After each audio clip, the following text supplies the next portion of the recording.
Feminismoak ematen dauela aurrean ditugun erronkei erantzun egokia emateko bidea.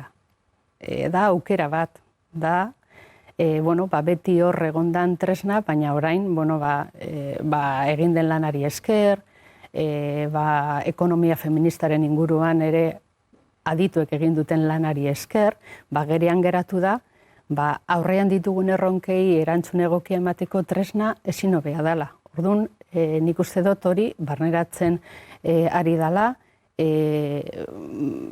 aurrekontuetan, genero ikuspegia txertatzeko hainbat lanketa egin dira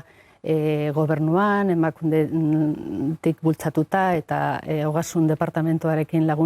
lagunduta, eta aurrera goaz, eta hori da uste dut bide egokia,